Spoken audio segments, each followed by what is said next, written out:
Hello guys, good morning, Ram Ram. स्वागत है आप लोगों का मेरी एक और ब्लॉग वीडियो में। आशा करती हूँ आप सब लोग बहुत ही अच्छे होंगे। तो अभी बजे हैं सुबह के 8 और हमने जाने की तैयारी कर ली है। 8 बजे हमें निकलना है। मैंने खाना जो पैक किया है उसमें आलू की भुजिया और पूड़ी बनाई है।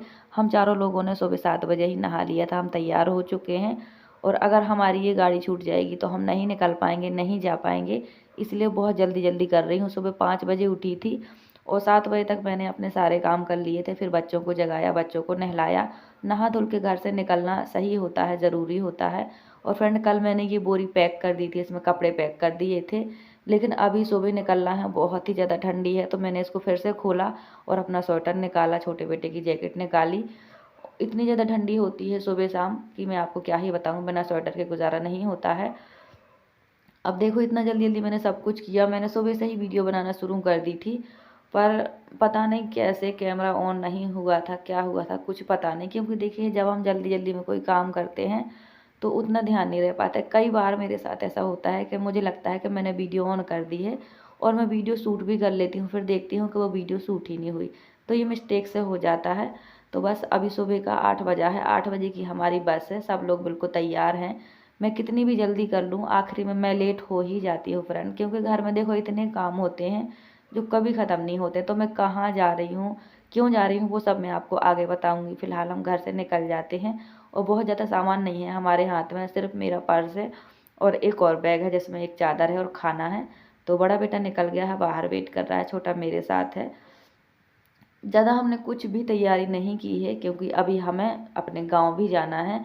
तो जहां हम जा रहे हैं यहाँ की प्लानिंग हमने 1 साल पहले ही कर ली थी, बच्चों की इच्छा पूरी करने के लिए। और बहुत अच्छा और बहुत ज़रूरी स्थान भी है। तो इसके बारे में मैं आपको अच्छे से बताऊंगी, क्योंकि मैं यहाँ पहले भी जा चुकी हूँ। जब बच्चे बहुत छोटे थे तब गई थी, लेकिन अभी बच्चों के लिए जा रही हूँ, बच्चों की बहुत इच्छा थी। तो मैं निकल रही हूँ शिवखोड़ी के लिए। और गांव जाने से पहले मैं बच्चों को यहाँ के दर्शन कराना चाहती हूँ। ये यात्रा ऐसी है, मतलब ये स्थान ऐसा है कि आप चारों धाम अगर ना भी करो जीवन में, आपने अगर यहाँ के दर्शन कर लिए तो समझ लो सब कर लिया। अभी सुबह के 8 बजे हैं। इसके पहले की हमारी एक गाड़ी छूट गई है और ये गाड़ी अगर छूट गई तो फिर हम नहीं जा पाएंगे। और कल भी हम नहीं जा पाए। कल सुबह जब हम 5 बजे उठे थे तो बारिश हो रही थी, फिर हम तैयार नहीं हुए, हम नहीं गए। हमने सोचा बारिश हो गई है तो ऐसे मौसम में घर से क्या ही निकलना। अभी सारी दुकानें, सब कुछ ही बंद है। हम जिस गाड़ी में जा रहे हैं इसको इमरजेंसी बोलते हैं। ये 20 रुपये एक्स्ट्रा लेती है पर जल्दी पहुंचा देती है। तो हमें जहां जाना है वहां के लिए हमें 4 गाड़ियां बदलनी हैं और हम दोपहर तक ही पहुंच पाएंगे। ये समझ लो कि हमें जम्मू तक ही जाना है। तो वैष्णो माता तो हम 3 बार घूम आए हैं, लेकिन शिवखोड़ी एक ही बार गए हैं। जब हम गए थे तो हमारे बच्चे बहुत छोटे थे। तो बच्चों की इच्छा है कि उन्हें शिवखोड़ी देखना है जाने से पहले। तो हमने बोल दिया था कि बेटा पेपर ख़त्म होने के बाद ही हम आपको ले जाएंगे। और अब गांव जाने की बारी आ गई है। तो मुझे लग रहा था कि ऐसा ना हो कि मैं ना घुमा पाऊँ बच्चों को। बहुत ही अच्छा स्थान है। तो हम सुबह सुबह ही निकल गए हैं। इसलिए हम सुबह निकले हों, इसीलिए जल्दबाजी कर रहे हैं, क्योंकि हमें वापस इसी साइड आना भी है। लौट कर वापस समझ लो कश्मीर साइड हमें फिर से वापस आना है। और वापस आने के लिए शाम 5 बजे के बाद गाड़ियाँ नहीं होती हैं, ये हमारी प्रॉब्लम है। तो इसीलिए हम इतनी जल्दी जल्दी कर रहे हैं। हम सुबह 8 बजे निकले हैं घर से। मैं सुबह 5 बजे उठी थी और मैंने अपनी पूरी तैयारियां कर ली थी। फ्रेंड, ये जो आप गाड़ी देख रहे हो इसको मैटाडोर बोलते हैं। और ये गाड़ियां सिर्फ यहीं देखने मिलेंगी और कहीं नहीं मिलेंगी। ये मैटाडोर कहलाते हैं। ये बस के जैसे होते हैं, पीछे से सामने के जैसे होते हैं, सामने होते हैं ट्रक के जैसे। और अभी सुबह सुबह का टाइम है। हमें कम से कम 4 गाड़ियां बदलनी हैं, तब हम शिवखोड़ी पहुंचेंगे। अब वहां के क्या दर्शन होंगे क्या नहीं होंगे वो हम आपको आगे दिखाएंगे। अभी तो ये जो भी हम सफ़र कर रहे हैं आपको वो दिखा रहे हैं। सच बता रही हूँ, अभी मेरी आवाज़ कप कप आ रही है। जब मैं वॉइस ओवर कर रही हूँ तब भी आवाज़ आ रही है। तो बैकग्राउंड की आवाज़ मैं इसलिए हटा देती हूँ क्योंकि सब तरीके की अच्छी बुरी आवाज़ें होती रहती हैं। कुछ चीज़ें सुनानी होती हैं, कुछ नहीं सुनानी होती हैं, इसलिए मैं वॉइस ओवर करती हूँ। और बैकग्राउंड की जो आवाज़ होती है वो हटा देती हूँ। तो हम सब लोग, सच बताएं, ठंडी लग रही थी, सुबह सुबह नहा के गए हैं।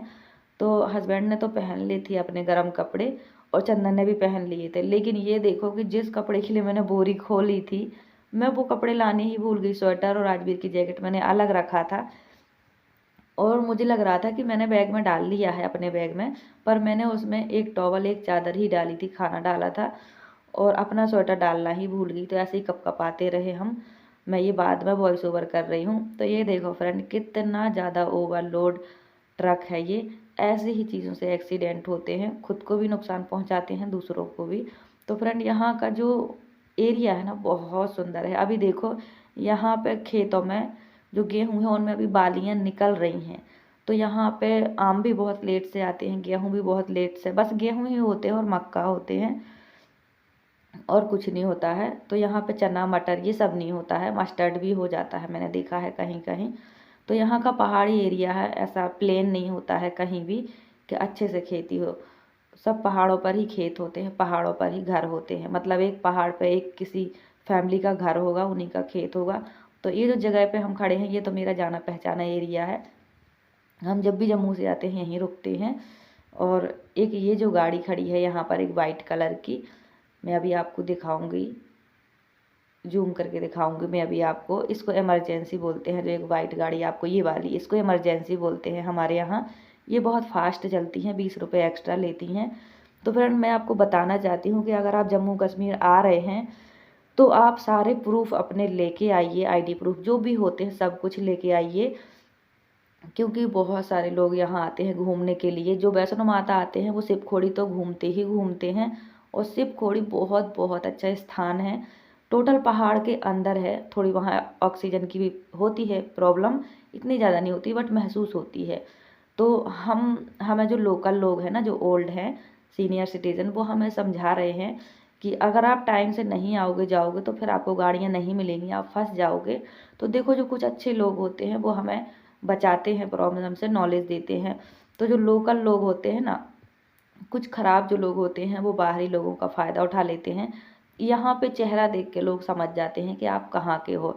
जिसने भी हमें देखा, हम इतने सालों से यहाँ रहते हैं, जो भी हमें देखता है ना वो समझ जाता है कि हम बाहर के हैं। क्योंकि एक तो हमारी शुद्ध भाषा हिंदी है, मतलब साफ लैंग्वेज है, ना बुंदेलखंडी है ना यहाँ की है, डोगरी है। तो हम हिंदी बोलते हैं तो लोग समझ जाते हैं कि ये बाहर के हैं। तो सभी लोग समझ गए थे कि हम यात्री हैं, हम यात्री हैं, हम शिवखोड़ी जा रहे हैं। तो सब ने कहा कि समय से जाना, समय से आना, वरना आप फंस जाओगे बीच में। और फिर बाहरी लोग समझ के लोग परेशान करते हैं, एक्स्ट्रा किराया लेते हैं, तंग करते हैं, मतलब कुछ ख़राब लोग। तो जो अच्छे लोग थे उन्होंने हमें बहुत समझाया। तो इसलिए मैं भी आपसे कहना चाहती हूँ कि चाहे आप नया जोड़ा हो या अदर कोई भी हो, आप बिल्कुल अपने सारे के सारे अपने आईडी प्रूफ लेके आएँ और किसी के भी हाथ में न दें, किसी की भी बातों में न आए। एरिया बहुत सुंदर है, पर देखो हर जगह हर लोग अच्छे नहीं होते हैं। ये जगह बहुत सुंदर है, ये एरिया बहुत सुंदर है। हम जितनी जल्दी घर से निकले थे उसके बाद भी हम लेट हो गए हैं। और आप देख लो, यहाँ सारे लोग बाहर ही मिलेंगे, आपको साड़ियों वाली लेडीज़ मिलेंगी। क्योंकि देखो, जो अच्छी चीज़ की वैल्यू है ना वो आसपास के लोग नहीं करते हैं, दूर के ही करते हैं। आप अगर देखोगे तो वैष्णो माता में भी ज़्यादा करके एमपी यूपी बिहार के ही आते हैं दर्शन के लिए, यहाँ आसपास के लोग कम मिलते हैं। ऐसे ही शिवखोड़ी में भी सारी औरतें साड़ियों वाली हैं, वो बिहार की, एमपी की, यूपी के ही हैं, हमारे जैसे, जैसी मैं हूँ। लेकिन हम यहीं रहते हैं नौशहरा में, हम उल्टे रहते हैं, अंदर साइड रहते हैं, हम रहते हैं कश्मीर साइड, और हम आए हैं वापस मुड़ के जम्मू साइड। तो यहाँ पर है शिवखोड़ी वैष्णो माता के पास। तो अगर आपने दर्शन नहीं किए हैं तो आप ज़रूर करना। कहते हैं कि चारों धाम की यात्रा एक साइड और शिवखोड़ी की यात्रा एक साइड। अगर आपने चारों धाम नहीं किए हैं तो शिवखोड़ी की यात्रा ज़रूर कर लेना। तो एरिया बहुत सुंदर है, वैष्णो माता भी अगर आपने नहीं घूमी तो ज़रूर घूम लेना। बहुत बहुत अच्छा है। मैं 3 बार वैष्णो माता घूम आई हूँ। जितने बार जाओ उतनी बार कम लगता है। वहाँ पर वैष्णो माता में 14 किलोमीटर की चढ़ाई है, यहाँ 3 किलोमीटर की चढ़ाई है। जब राजवीर गोदी था 4 महीने का, तब आई थी मैं यहाँ पर। तब हम पहली बार आए थे और किसी और के साथ आए थे। इस बार हम अकेले आए हैं, अपने बच्चों को घुमाने आए हैं। मैंने सोचा घर जाने से पहले यहाँ बच्चों को दर्शन करा दें। इतने साल यहाँ रहे और बच्चों को ना घुमाया तो फिर क्या फ़ायदा। तो इसलिए मैं बच्चों को दिखाने आई हूँ। क्योंकि जो शिव जी बैठे हैं ना, वो एक ऐसी गुफा में बैठे हैं जो मतलब टोटल गुफा में है, उसमें कोई बनावटी नहीं है। पूरा पहाड़ के अंदर अंदर ही, मतलब ऊपर से पहाड़ है, पहाड़ के अंदर पूरा खोखला है, उसी में शिव जी बैठे हैं, ब्रह्मा विष्णु महेश, और शिव जी की पूरी फैमिली बैठी है। बहुत बहुत सुंदर एरिया है, टोटल पहाड़ों में है। मैं पहले भी पर देखिए, ये जम्मू कश्मीर का एरिया है, सुरक्षित बिल्कुल भी नहीं है और किसी के लिए भी नहीं है। इसीलिए मेरे हिसाब से तो देखो अकेला घूमना बिल्कुल बेकार है, पहाड़ी इलाका है, फैमिली के साथ रहो वो ज़्यादा अच्छा है। यहाँ के झरने, यहाँ के पहाड़ बहुत सुंदर लगते हैं, मन करता है यहीं रहे, यहाँ से कहीं ना जाए। लेकिन सच बता रही हूँ 5 के बाद यहाँ बिल्कुल भी सुरक्षित नहीं होता है, खास करके बाहर के लोगों के लिए। वैसे तो ये एरिया किसी के लिए सुरक्षित नहीं है, हर कोई जानता है। अभी महाराज जी कथा करने आ रहे थे, वो भी यही कह रहे थे कि प्रयागराज के लोगों ने कहा है जम्मू कश्मीर मत जाओ, यहाँ बम बारूद गिरते रहते हैं, यहाँ जीवन का ठिकाना नहीं है। तो ये सच बात है कि यहाँ जीवन का ठिकाना नहीं है, लेकिन फिर भी ये एरिया बहुत सुंदर है, यहाँ के लोग बहुत अच्छे हैं। बट अब ये बॉर्डर एरिया है तो यहाँ खतरा होता है, तो यहाँ घोड़ा भी चलता है सुविधा के लिए, पालकी भी चलती है। लेकिन डर मुझे ये लगता है कि देखो उसी रास्ते पे घोड़े चलते हैं, उसी रास्ते पे पैदल लोग चलते हैं, दूसरा रास्ता है नहीं, पहाड़ी इलाका है और साइड साइड में खाइयाँ भी हैं। तो मुझे तो डर लग रहा था, मैं बच्चों का हाथ पकड़ के ही चल रही थी। घोड़े इतनी तेज़ भागते हैं ना कि बिल्कुल, मैं सच बताऊँ मेरा हाथ पैर काँपने लगते हैं। मतलब थकान से ज़्यादा मुझे टेंशन हो रही थी। बच्चे भले ही बड़े बड़े हैं, समझदार हैं, लेकिन अपने मन में एक टेंशन रहती है। 2 बच्चे हैं और घोड़े इधर से उधर से, बड़ा डर लगता है। सब लोग पैदल ही हैं, सबके बच्चे हैं और बंदर भी हैं, बंदर हाथ से सामान ले जाते हैं। चंदन राजवीर के हाथ से चिप्स छीन के ले गए, ये दोनों खा रहे थे, खाते खाते जा रहे थे। और फ्रेंड हम सुबह नाश्ता करके नहीं आए हैं, मैंने काफ़ी सारी पूड़ियाँ और सब्जी बना कर पैक कर लिया था, और इसलिए पैक कर लिया था कि इतने सुबह सुबह भूख भी नहीं लगती है और जब हम आधे दूर पहुंच जाएंगे तो हम खा लेंगे, यही सोच के मैंने पैक किया था। लेकिन इतनी जल्दबाजी में हमने एक एक कदम रखा कि हमें वापस घर आना है, क्योंकि फिर हमारे रहने का ठिकाना बीच में नहीं रहेगा, क्योंकि हम होटल वोटल बुक कर नहीं सकते थे और फिर बाकी सुरक्षित एरिया है नहीं है। गाड़ियाँ अगर 5 बजे के बाद गाड़ी हमें नहीं मिल सकती थी, इसलिए हम समय से भागे हैं, कहीं नहीं रुके, हम सीधे गए, हमने कहीं फिर खाना नहीं खाया। कहीं अगर 10 मिनट गाड़ी लेट हो जाती है ना तो फिर सारा लेट लेट करते ही फिर बहुत लेट हो जाता है, और फिर हमने यहाँ टिकट भी कटानी पड़ती है। और हाँ फ्रेंड, यहाँ बैग भी जमा हो जाते हैं, मोबाइल भी जमा हो जाते हैं, और अंदर वीडियो बनाने भी नहीं मिलती है। ये जब हम पहले गए थे तभी हमें पता था। तो ये पहाड़ी इलाका है, यहाँ बंदरों से भी बचना बहुत ज़रूरी है। पहले इतनी भीड़ नहीं होती थी यहाँ, महाशिवरात्रि के दिन तो यहाँ ऐसी भीड़ होती है जैसी कहीं नहीं होती है, बहुत भीड़ होती है। और ये जो हम जा रहे हैं दर्शन के लिए, यहाँ हर कहीं से लोग आते हैं, बहुत दूर दूर से आते हैं, क्योंकि टोटल पहाड़ों में बैठे हैं शंकर जी। चढ़ाई तो 3 किलोमीटर की है, लेकिन खड़ी चढ़ाई है, बहुत खतरनाक है। 1 किलोमीटर में ही बिल्कुल मतलब वो हो जाता है कि हाँ बस अब नहीं चढ़ना है। लेकिन चलो भगवान के दर्शन के लिए तो भगवान इतनी आसान जगह में बैठते भी नहीं हैं, खास करके शंकर जी, कि कोई आसानी से आ जाए। जब तक तकलीफ ना हो, जब तक भगवान नहीं मिल पाते हैं। तो आप भी ज़रूर से आइए, ये स्थान बहुत अच्छा है, ये एरिया बहुत अच्छा है, लेकिन बॉर्डर एरिया है इसलिए खतरा तो होता है। तो लोकल के लोगों को भी होता है, बाहरी लोगों को भी होता है। अब देखो इसी रास्ते से सामान ढोने वाले गधे भी घूम रहे हैं, इसी से घोड़े भी घूम रहे हैं, और जो चल फिर नहीं पाते हैं ना, मोटे लोग होते हैं या बूढ़े, तो उनके लिए पालकी भी होती है। एक घोड़े पे नीचे से ऊपर तक जाने के लिए 500 रुपये लगते हैं। हमने भी सोचा कि हम कर लें, पर हमने सोचा नहीं यार फालतू खर्च हो जाएगा, हमारे पास पैसे वैसे भी नहीं हैं, एकदम लिमिटेड पैसा था, और मैं अपने जो भी मेरे पैसे बचा रखे थे उसी को लेके हम गए थे। तो बच्चों की बस इच्छा पूरी करनी थी, दर्शन करना अच्छा होता है, इसलिए मैंने बच्चों को करवाया और हमने भी कर लिए। तो भगवान जी की इच्छा थी इसलिए हम यहाँ तक आए हैं।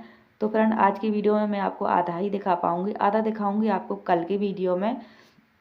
बहुत अच्छा है, अगर आप आना चाहें तो आप ज़रूर से आएँ। देखिए ऐसे तो जीवन निकल जाता है पूरा, लेकिन ज़िंदगी में जुड़ता यही है जो हम भगवान के दरवाजे पहुँचते हैं, इससे ज़्यादा कुछ नहीं जुड़ता है। तो कोई भी आपके आसपास एरिया है, दर्शन ज़रूर कीजिए। अगर आपको वैष्णो माता आना है तो ये सीज़न बहुत अच्छा है, ज़रूर से आइएगा, भीड़ बहुत ज़्यादा नहीं होती है और अच्छे दर्शन हो जाएंगे। अगर नवरात्रों के टाइम पे आओगे तो दर्शन बहुत मुश्किल से मिलेंगे, भागना दौड़ना बस हो जाएगा। यहाँ बंदर का थोड़ी ज़्यादा खतरा था, हमने बैग रख दिया, बंदर बैग खींचने लग गया था। मैं बहुत थक गई हूँ आधी चढ़ाई में, क्योंकि हम लोगों ने सुबह नाश्ता भी नहीं किया है और अभी खाने पीने का टाइम भी नहीं है। बस चले जा रहे हैं, चले जा रहे हैं कि टाइम से वापस आ जाए। और फ्रेंड इस यात्रा की वीडियो, शिवखोड़ी यात्रा की वीडियो 2 पार्ट में आएगी, एक पार्ट आ जाएगा, एक पार्ट कल आएगा। वीडियो बहुत बड़ी हो जाएगी, एक वीडियो में दिखाना पॉसिबल नहीं है। तो अगर आप लोग नए लोग जुड़े हो तो चैनल को सब्सक्राइब जरूर कर लेना, बेल आइकन को ऑल पे सेट कर लेना, और एक छोटा सा प्यारा सा कमेंट करके ज़रूर बताना कि आप इन पहाड़ों में कभी आए हो कि नहीं आए हो, आप मुझे कहाँ से देख रहे हो और दर्शन करने आप कब आओगे। तो आपको ये वीडियो कैसी लगी बताइएगा ज़रूर मुझे, और आपको नेक्स्ट पार्ट कल देखने मिलेगा। और फ्रेंड, अगर आप आ रहे हैं शिवखोड़ी या वैष्णो माता तो बरसात में बिल्कुल मत आना, बिल्कुल भी सुरक्षित नहीं रहता है पहाड़ी एरिया, और ठंडियों में भी बिल्कुल मत आना। ये जो अभी मौसम चल रहा है ना ठंडी का ना गर्मी का, इस मौसम में आना ये सुरक्षित रहता है, मतलब सेहत के हिसाब से अच्छा रहता है। तो ये मेरा अपना एक्सपीरियंस है, इसलिए मैंने आपको बताया है। और हो सके तो अपनी फैमिली के साथ ही आना, पूरे अपनी आईडी प्रूफ लेके आना। तो आज तो हमारा व्रत ही हो गया, खाना पैक का पैक ही रखा है, अभी तक नहीं खाया। तो नेक्स्ट पार्ट कल आएगा। Thank you so much, bye bye.